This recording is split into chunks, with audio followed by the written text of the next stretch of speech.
احمده ونصلي على رسوله الكريم اما بعد فاعوذ بالله من الشيطان الرجيم بسم الله الرحمن الرحيم وسارعوا إلى مغفرة من ربكم وجنة عرضها السماوات والأرض أعدت للمتقين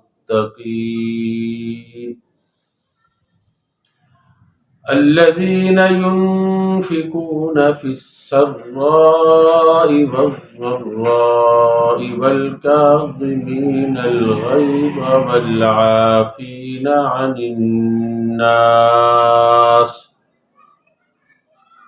والله يحب المحسنين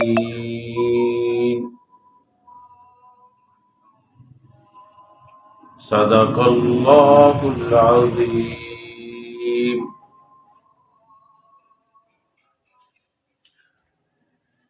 اللہ رب العزت نے ان آیت مبارکہ کے اندر حکم دیا ہے، سارعو یہ امر کا صیغہ ہے کہ اللہ رب العزت کی رحمت کی طرف تیزی سے چلو، اللہ رب العزت کی رحمت کی طرف دوڑو، اللہ رب العزت کی مغفرت سے مراد ہے وہ چیزیں جن سے مغفرت اللہ رب العزت عطا فرماتے ہیں، اعمال صالحہ، اخلاق فاضلہ اور عقائد صحیحہ، یہ وہ چیزیں ہیں جن کی وجہ سے اللہ رب العزت اپنی مغفرت بخشش عطا فرماتے ہیں۔ اللہ رب العزت فرماتے ہیں دین اسلام کی طرف تیزی سے چلو، دین اسلام کی طرف جلدی سے بڑھو، اسلام کو مضبوطی سے تھامنے کے لیے جلدی سے اٹھو، آگے بڑھنے کی کوشش کرو۔ آج ہمارے معاشرے کے اندر انتہائی غفلت پائی جاتی ہے، ہم دنیا کے ہر فائدے مند کام کی طرف لپکتے ہیں، دوڑتے ہیں، تیزی سے چلتے ہیں۔ اگر نہیں دوڑتے، نہیں لپکتے، نہیں بڑھتے، وہ ہماری دینیات ہیں، وہ ہمارے اخلاق ہیں، وہ ہمارے اعمال صالحہ ہیں۔ ہم ان چیزوں کی جو انسان کے دل میں رغبت اور ان کی طرف جو ایک اشتیاق اور ان کی محبت ہونی چاہیے وہ ہمارے دلوں میں نہیں، دنیاوی امور کی ہے۔ اللہ رب العزت فرماتے ہیں اس کی طرف دوڑو، ان چیزوں کی طرف آگے بڑھو۔ سادہ لفظوں میں اللہ رب العزت نے اپنے اوقات کو قیمتی بنانے کی ہدایت کی ہے کہ اپنے اوقات کو ضائع نہ کرو، جیسا کہ دوسری آیت مبارکہ کے اندر بھی فرمایا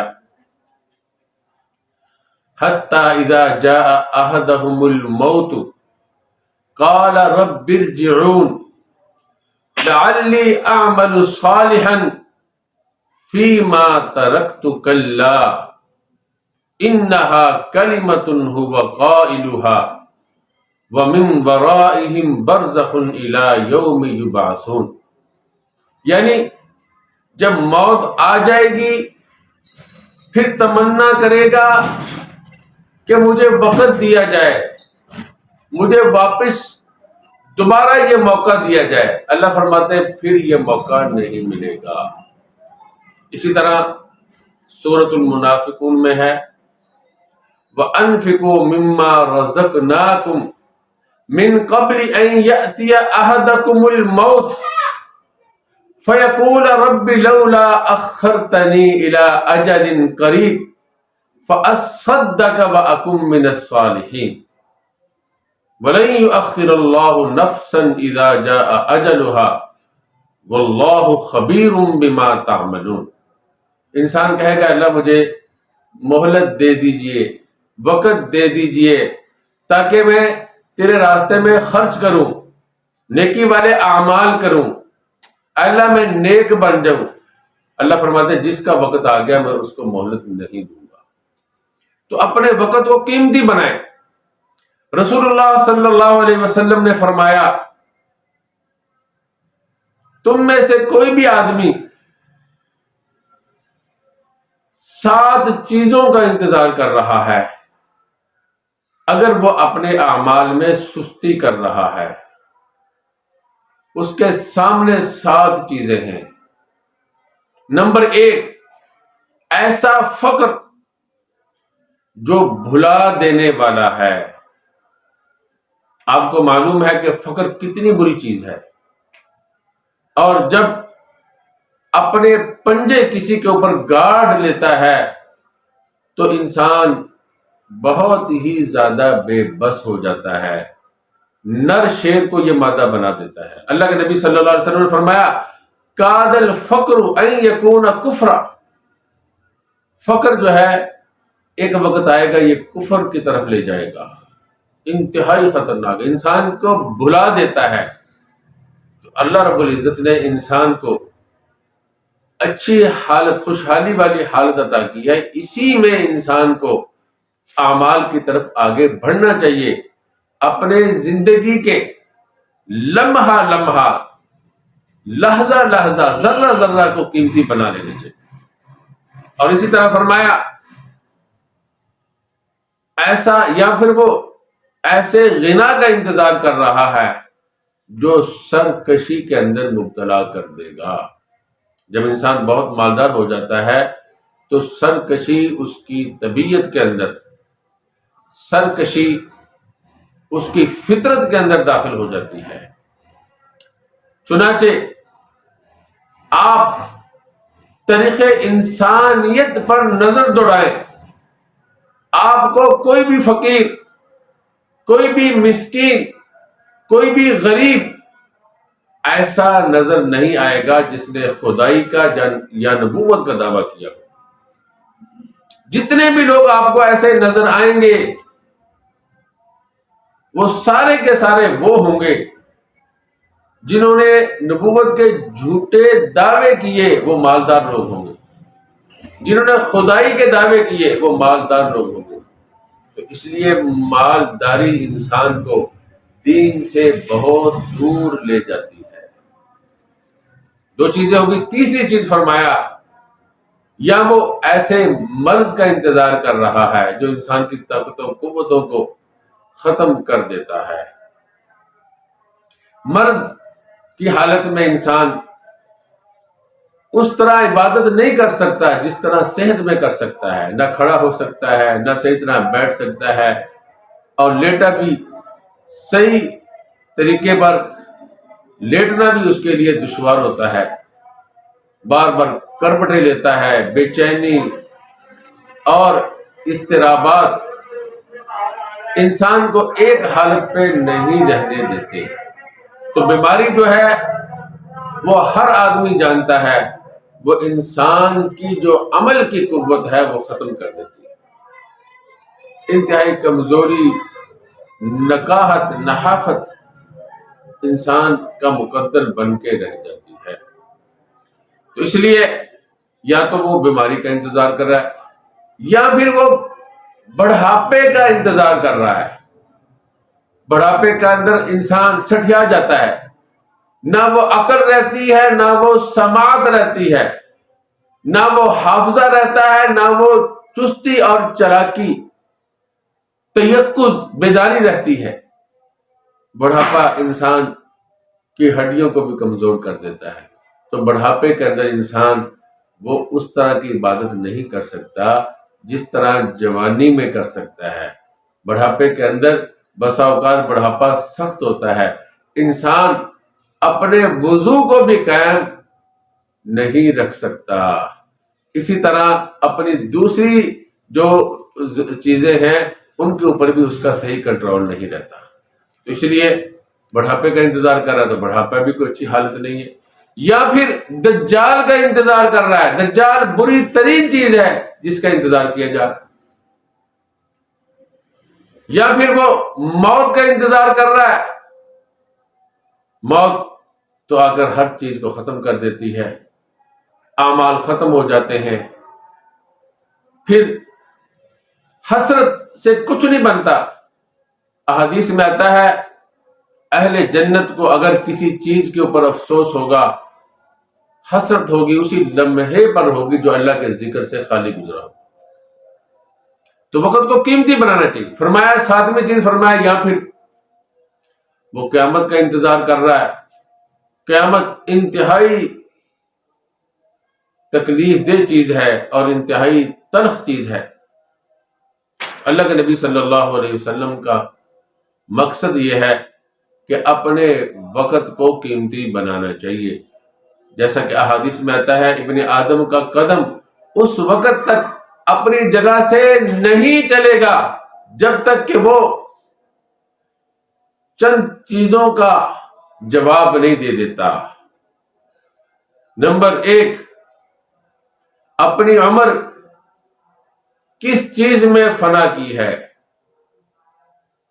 اپنی جوانی کہاں خرچ کی ہے، اور جو اللہ نے علم عطا کیا تھا اس میں کیا عمل کیا ہے، اور اسی طرح مال کہاں سے کمایا اور کہاں خرچ کیا۔ تو مسلمان کا ہر لمحہ قیمتی۔ ایک حدیث میں فرمایا 5 چیزوں کو 5 چیزوں سے پہلے غنیمت جان لو، اغتنم خمسا قبل خمس۔ اس میں آپ صلی اللہ علیہ وسلم نے جوانی کا ذکر بھی کیا ہے، اور اسی طرح آپ صلی اللہ علیہ وسلم نے فراغ کا ذکر بھی کیا ہے۔ فراغت کے جو لمحے ہیں، مشغولیت کے لمحوں سے پہلے ان کو قیمتی بنا لو۔ تو اپنا جو وقت ہے اس کو قیمتی بنانا چاہیے، اس کو ضائع نہیں کرنا چاہیے۔ اسی کو اللہ رب العزت نے فرمایا وَسَارِعُوا إِلَىٰ مَغْفِرَةٍ مِّن رَبِّكُمْ، اللہ رب العزت کی مغفرت کی طرف دوڑو۔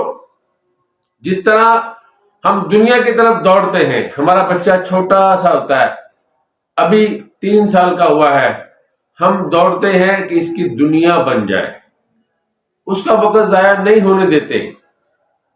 اور اسی طرح ہم خود اپنے اچھے سے اچھے مستقبل کے لیے اچھے سے اچھا کاروبار اس کی طرف دوڑتے ہیں، جد و جہد کرتے ہیں، دن رات ایک کرتے ہیں۔ وہ چیزیں ختم ہو جانے والی ہیں، وہ چیزیں ان کے مقابلے میں ہیچ در ہیچ ہیں۔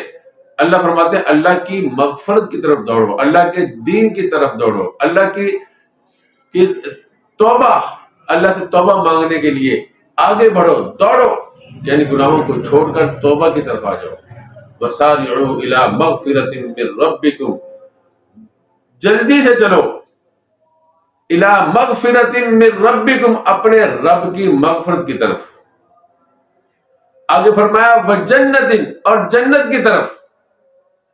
اس سے معلوم ہوا کہ جنت کی طرف بھی تیزی سے چلنا ضروری ہے۔ جو لوگ سمجھتے ہیں جنت مانگنا مناسب نہیں، صرف اللہ سے اللہ کی رضا ہی مانگنی چاہیے، وہ دیکھ لیں اللہ رب العزت نے مغفرت کے ساتھ جنت کا ذکر کیا کہ جس طرح مغفرت کی طرف دوڑنا ضروری ہے، اس طرح جنت کی طرف بھی دوڑو۔ اس لیے کہ جنت اللہ رب العزت کی خوشنودی کا نام ہے۔ ارضها السماوات والارض، اس کا عرض آسمان اور زمین ہے۔ اس کا عرض کیا ہے؟ اللہ رب العزت فرماتے ہیں آسمان ہے اور زمین ہے۔ عرض سے مراد وسعت بھی ہو سکتی ہے کہ اس کی وسعت آسمان اور زمین کی وسعت کی طرح ہے۔ آپ کہیں گے کہ جنت تو بہت بڑی ہے، اللہ رب العزت فرماتے ہیں اس کی وسعت یا اس کا عرض، اس کی چوڑائی وہ آسمان اور زمین کی چوڑائی کی طرح ہے۔ تو اس کا جواب یہ ہے کہ ہمارے ہاں چونکہ یہ بہت بڑی چیزیں ہیں، تو اللہ رب العزت نے ہمیں سمجھانے کے لیے بطور مثال کے یا مبالغے کے کہ تمہارے ہاں سب سے بڑی چیز کیا ہے؟ آسمان اور زمین۔ تو جنت بھی جو ہے اس کی چوڑائی اتنی ہے تو اس کی لمبائی کتنی ہوگی؟ لمبائی بہت زیادہ ہوگی۔ تو یہ ہمیں سمجھانے کے لیے ہے، جیسا کہ ایک جگہ پہ فرمایا خالدین فیہا ما دامت السماوات والارض، ہمیشہ جنت میں رہیں گے جب تک زمین و آسمان قائم رہیں گے۔ چونکہ انسان سمجھتا ہے کہ سب سے باقی رہنے والی چیز کیا ہے؟ آسمان ہے۔ سب سے زیادہ باقی رہنے والی چیز وہ کیا ہے؟ زمین ہے۔ اللہ رب العزت نے ہمارے خیال کے مطابق ہمیں سمجھایا ہے کہ جیسے تم سمجھتے ہو کہ زمین اور آسمان ختم نہیں ہوں گے، اسی طرح جنتی جنت میں جانے کے بعد باہر نہیں آئے گا۔ تو یہاں پر بھی یہ سمجھانے کے لیے ایسے فرمایا گیا ہے۔ ارضها السماوات والارض، احادیث میں آتا ہے، حضرت انس رضی اللہ تعالیٰ عنہ سے کسی نے پوچھا کہ جنت کس آسمان میں ہے؟ انہوں نے فرمایا کس آسمان کے اندر وسعت ہے کہ وہ جنت کو اپنے اندر لے لے؟ اس نے پوچھا پھر کہاں ہے؟ فرمایا عرش کے نیچے 7ویں آسمان کے اوپر۔ تو جنت جو ہے وہ بڑی وسعت والی جگہ ہے، وہ 7ویں آسمان کے اوپر ہے۔ جہنم جو ہے وہ 7ویں زمین کے نیچے ہے۔ تو یہاں پر بطور مثال کے سمجھانے کے لیے فرمایا کہ اس کی چوڑائی جو ہے وہ آسمانوں اور زمین کی چوڑائی کی طرح ہے۔ اس میں اور بھی تشریحات ہیں، مگر میں اسی پہ اکتفا کر رہا ہوں تاکہ بات لمبی نہ ہو۔ فرمایا اعدت للمتقین، یہ متقین کے لیے تیار کی گئی ہے، جو اہل تقوی ہیں ان کے لیے بنائی گئی ہے۔ اس سے معلوم ہوتا ہے کہ جو فاسق فاجر لوگ ہیں ان کی جنت جو ہے وہ علیحدہ ہوگی، یا ان کو بالتبع یہ جنت دی جائے گی۔ اصل میں یہ جنت متقین کے لیے ہے۔ متقین کون ہے؟ الذین ينفقون فی السراء والضراء، وہ لوگ جو خرچ کرتے ہیں سرا، وسعت کی حالت میں، سرور کی حالت میں، خوشحالی کی حالت میں بھی، والضراء تنگی، مالی تنگی کی حالت میں بھی، یعنی تنگ دستی ہو تو تب بھی وہ خرچ کرتے ہیں، مالی وسعت ہو تب بھی وہ خرچ کرتے ہیں، یعنی خرچ کرنا ان کی ایک خاص عادت ہے۔ سخاوت جو ہے اللہ رب العزت کی بہت بڑی صفت ہے۔ حدیث میں آتا ہے سخی اللہ کے بھی قریب ہے، جنت کے بھی قریب ہے، لوگوں کے بھی قریب ہے۔ بخیل جو ہے وہ اللہ سے بھی دور، جنت سے بھی دور اور لوگوں سے بھی دور ہوتا ہے۔ ایک عابد ہے، وہ اللہ کی عبادت کرتا ہے مگر کنجوس ہے، اللہ کو وہ پسند نہیں ہے۔ اللہ کو وہ آدمی پسند ہے جو جاہل ہے اور سخی ہے۔ تو سخاوت جو ہے وہ اللہ رب العزت کو بہت زیادہ پسند ہے۔ اس لیے متقین کی جب صفات ذکر کی تو سب سے پہلے سخاوت والا وصف ذکر کیا۔ حدیث میں آتا ہے جنت کا ایک درخت ہے سخاوت، اللہ رب العزت نے اس کی شاخیں زمین پر لٹکا دی ہیں، تو جو سخاوت کرتا ہے وہ اس کی شاخوں میں سے ایک شاخ کو پکڑ لیتا ہے، تو وہ اس شاخ کی وجہ سے وہ جنت میں چلا جائے گا۔ اور کنجوسی یہ ایک درخت ہے، بخل والا درخت، وہ جہنم میں ہے، اس کی شاخیں اللہ رب العزت نے زمین میں لٹکا دی، جو اس کو پکڑے گا وہ ان شاخوں کو پکڑنے کی وجہ سے وہ جہنم میں چلا جائے گا۔ تو سخاوت جو ہے وہ اللہ رب العزت کو بہت زیادہ پسند ہے، تو ان کا پہلا وصف یہ ہے کہ یہ تنگی میں بھی خرچ کرتے ہیں اور خوشحالی میں بھی خرچ کرتے ہیں. خوشحالی میں خرچ کرنا آسان ہوتا ہے، تنگی میں مشکل ہوتا ہے، اس میں بھی خرچ کرتے ہیں. نبی اکرم صلی اللہ علیہ وسلم نے فرمایا 1 درہم 1,00,000 درہم سے بڑھ گیا. صحابہ کرام نے پوچھا اللہ کے رسول صلی اللہ علیہ وسلم یہ کیسے؟ آپ نے فرمایا جس نے 1,00,000 دیا اس کے پاس بہت مال تھا، جس نے 1 درہم دیا اس کے پاس تو تھے ہی 2 درہم، اس لیے اس کا 1 درہم اس نے اپنا آدھا مال دے دیا، اس کے 1,00,000 درہم سے بڑھ گیا جس کے پاس بہت زیادہ مال تھا. اس لیے اللہ کے راستے میں خرچ کرتے ہی رہنا چاہیے. ہمارے ہاں ہوتا یہ ہے جب تنگی کی حالت آتی ہے سب سے پہلے ہم اللہ کے راستے میں خرچ کرنے کو چھوڑ دیتے ہیں. تو اس لیے پھر ہم اپنی تنگی کے اندر پھنسے ہی رہتے ہیں، باہر نہیں نکل پاتے، اس لیے کہ ہم نے سب سے پہلے اللہ رب العزت کی رسی کو چھوڑ دیا ہے. چنانچہ اللہ تعالیٰ فرماتے ہیں الذین ينفقون فی السراء والضراء، وہ لوگ جو خرچ کرتے ہیں آسانی کی حالت میں بھی اور تنگی کی حالت میں بھی. والکاظمین الغیظ، غیظ کہتے ہیں غصے کو، کاظمین یہ قزم سے ہے، قزمت القربۃ، میں نے مشق کو بھرا اور اس کو باندھ دیا، تو یہ باندھنے کے معنی میں آتا ہے.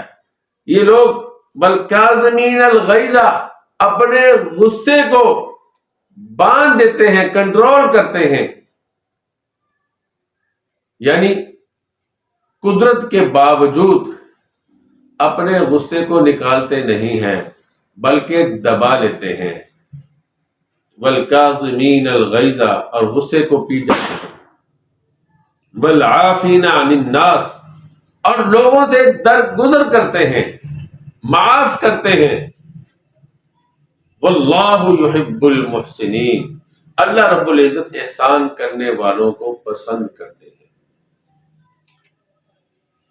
ان کی یہ خاص صفت ہے کہ یہ لوگوں کو نفع پہنچاتے ہیں. احسان جو ہے اس کا مطلب یہ ہے لوگوں کو نفع پہنچانا. نفع پہنچانا ایک تو اس طریقے سے ہوتا ہے کہ انسان اپنا مال خرچ کرے، کسی کو فائدہ پہنچائے. دوسرا اس طریقے سے ہوتا ہے کہ انسان اس سے ضرر کو ہٹا دے، تکلیف کو ہٹا دے. والکاظمین الغیظ میں ذکر کیا کہ دنیا کے اندر بھی وہ ان کو تکلیف سے بچاتے ہیں، اپنے غصے کو کنٹرول کرتے ہیں. والعافین عن الناس، اور پھر معاف کر دیتے ہیں تاکہ آخرت کی تکلیف سے بھی وہ محفوظ ہو جائے. اور احسان کے بارے میں حدیث میں آتا ہے نبی اکرم صلی اللہ علیہ وسلم نے فرمایا احسان یہ ہے تو اللہ کی عبادت کر کأنک تراہ، گویا کہ تو اللہ کو دیکھ رہا ہے. فإن لم تکن تراہ، اگر تو نہیں دیکھ رہا فإنہ یراک، اللہ تو تجھے دیکھ رہا ہے. تو احسان جو ہے اس کا معنی کے اندر یہ شامل ہے کہ انسان کوئی بھی کام، جو بھی کام کرتا ہے اس کو اچھے طریقے پر کرے. جو طریقہ عمدہ ہے وہ طریقہ اس کے اندر وہ انسان اختیار کرے. اللہ رب العزت نے فرمایا واللہ یحب المحسنین، یہ نہیں فرمایا واللہ یحبہم، اللہ ان کو پسند کرتا ہے جن کی یہ صفات ذکر کی گئی ہیں. الذین ینفقون فی السراء والضراء والکاظمین الغیظ والعافین عن الناس، ضمیر ذکر نہیں کی بلکہ فرمایا یحب المحسنین، بتلا دیا کہ محسنین کی صفات بھی یہی صفات ہیں جن کو اللہ رب العزت پسند کرتے ہیں. متقین کی بھی یہی صفات ہیں اور حقیقت میں محسنین بھی یہی لوگ ہیں. تو اللہ رب العزت احسان کو پسند فرماتے ہیں. تو اللہ رب العزت نے غصے کو کنٹرول کرنا، حدیث میں آتا ہے کہ کوئی آدمی پہلوان وہ نہیں ہے جو کسی کو بچھاڑ دے، پہلوان وہ ہے جو اپنے غصے کو کنٹرول کر لے.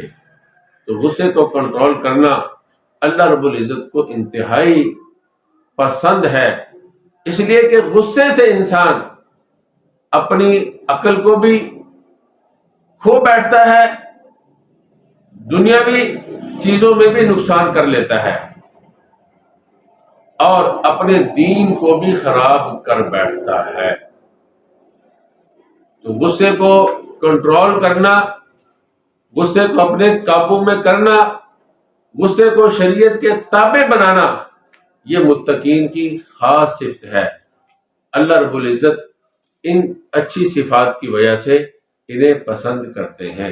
آپ اندازہ کیجئے، پہلی صفت جو ہے جس کو اللہ رب العزت نے بیان کیا وہ اللہ کے راستے میں خرچ کرنا ہے، جس کو آپ سخاوت کہہ سکتے ہیں۔ دوسری صفت جس کو ذکر کیا ہے کاظمین الغیظ، اس کو آپ صبر کہہ سکتے ہیں، حلم کہہ سکتے ہیں۔ والعافین عن الناس، ایک حدیث میں آتا ہے اللہ کے نبی صلی اللہ علیہ وسلم نے فرمایا سل من قطعک واعف عن من ظلمک واحسن الی من اساک، جو تجھ سے کاٹتا ہے تو اس سے جوڑ، صلہ رحمی کر، اور جس نے تیرے اوپر ظلم کیا تو اس سے درگزر کر، اور جس نے تیرے ساتھ برائی کی ہے تو اس کے ساتھ احسان کر۔ آج ہمارا رویہ کیا ہے؟ اس نے ہمارے ساتھ احسان کیا تو ہم بھی احسان کرتے، یہ تو تجارت ہو گئی، مکافات ہو گیا، اس کا بدلہ دے دیا۔ احسان یہ ہے جس کو اللہ رب العزت نے بیان کیا اور نبی اکرم صلی اللہ علیہ وسلم نے اس اپنی مبارک حدیث کے اندر بیان کیا کہ جو تیرے ساتھ کاٹتا ہے تو اس کے ساتھ جوڑ، جو ظلم کرتا ہے اس سے درگزر کر، جس نے تیرے ساتھ برائی کی ہے تو اس کے ساتھ اچھائی کر، یہ ہے احسان۔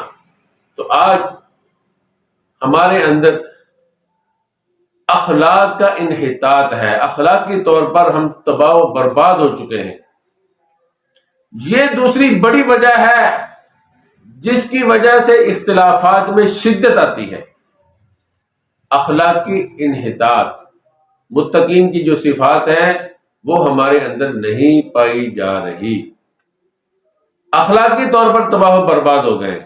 اسی لیے ہم نے دین کے بھی ٹکڑے ٹکڑے کر دیے، جماعتوں میں دین کو تقسیم کر دیا ہے۔ اگر ہم اپنے اندر یہ صفات پیدا کر لیں، ہمارے بہت زیادہ اختلافات ختم ہو جائیں، جو ختم نہ ہو وہ ہمارے لیے رحمت بن جائیں۔ میری یہ بات نوٹ کر لیں، اگر ہم یہ بات اپنا لیں، احسان کا درجہ، احسان کو اپنے اندر پیدا کر لیں، تو ہمارے بہت سے اختلافات ختم ہو جائیں، جو ختم نہ ہو وہ رحمت بن جائے۔ تو اس لیے یہ چیزیں جو ہیں یہ بہت ضروری ہے، اللہ رب العزت نے ان کا حکم دیا ہے، یہ اپنے اندر پیدا کرنی چاہیے۔ یہاں پر اللہ رب العزت نے دو چیزیں ذکر کی ہیں، فرمایا وَسَارِعُوا إِلَىٰ مَغْفِرَةٍ مِّن رَبِّكُمْ، دوسری چیز فرمائی وَجَنَّةٍ۔ تو انسان دو چیزیں ہوتی ہیں، انسان جہنم سے بچتا ہے اور ثواب حاصل کرتا ہے، گناہوں سے توبہ کر کے جہنم سے بچتا ہے اور آگے بڑھتا ہے۔ تو معلوم ہوا کہ دونوں چیزیں ضروری ہیں، برائیوں سے توبہ بھی کریں، برائیوں سے بچے بھی، اور اچھائیوں میں آگے بڑھے بھی، یہ دونوں چیزیں ضروری ہیں۔ جب یہ دو چیزیں ملیں گی تو تب اللہ رب العزت کا یہ حکم جو ہے اس پر عمل ہوگا۔ تو بات بہت لمبی ہو گئی ہے، خلاصہ سب کا یہ ہے کہ اللہ رب العزت نے یہاں پر متقین کی صفات کو ذکر کیا ہے اور فرمایا کہ اللہ رب العزت نے خاص جنت جو ہے وہ متقین کے لیے بنائی ہے۔ وہ جنت تب حاصل ہوگی جب ہم اپنے اندر یہ صفات جو اللہ رب العزت نے اس آیت مبارکہ میں الذین ينفقون فی السراء والضراء والکاظمین الغیظ والعافین عن الناس واللہ یحب المحسنین کے اندر ذکر کیے ہیں۔ اب دعا کیجئے اللہ رب العزت یہ صفات ہمیں بھی اپنانے کی توفیق عطا فرمائے۔ وآخر دعوانا ان الحمد للہ رب العالمین۔